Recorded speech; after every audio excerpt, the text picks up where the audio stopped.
Sa araw na ito ay pag-uusapan natin ang pagbisita ng mga delegado ng India sa headquarter ng Philippine Navy at ang pagnanais ng bansang India na magsagawa ng joint oil exploration sa South China Sea o West Philippine Sea kasama ang Pilipinas. Ngunit bago ang lahat, ay kung bago ka pa lang sa ating channel, ay mag-subscribe ka na at i-click mo na rin ang notification bell para lagi kang updated sa mga kaganapan at modernong kagamitan na ating pag-uusapan.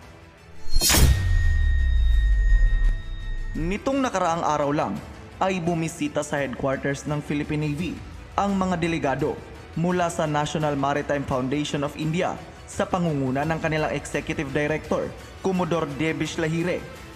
Kasunod nito ay nag-courtesy call din ang Commodore ng Indian Navy kay Philippine Navy Vice Commander Rear Admiral Cesar Bernard Valencia.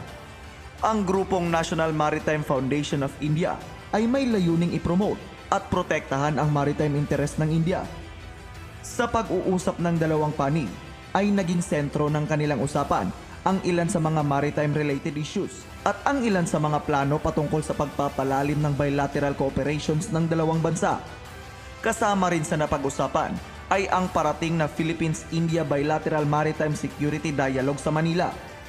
Sa parehong pagkakataon ay sinabi rin ng Indian Navy Commodore na posibleng magsagawa ng joint oil exploration ang Pilipinas at India sa West Philippine Sea.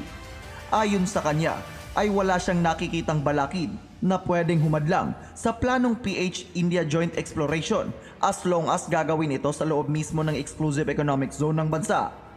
Sinabi din nila Lahire na nakagawa na rin sila ng joint oil exploration kasama ang bansang Vietnam sa South China Sea at wala naman umanong naging problema. Kaya't malaki din umano ang tsansa na maisakatuparan ang joint oil explorations ng Pinas at India sa South China Sea o West Philippine Sea.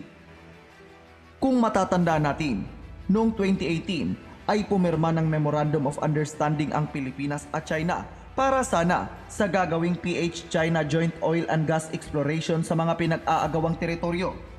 Subalit, matapos ang sunod-sunod na pangharas ng bansang China at hindi pagkakasundo sa terms and condition sa gagawing joint exploration, ay kinansila ito ni former President Rodrigo Duterte.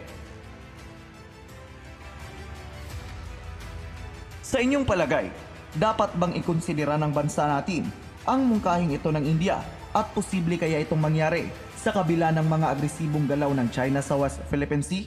I-comment lamang ang inyong sagot sa comment section.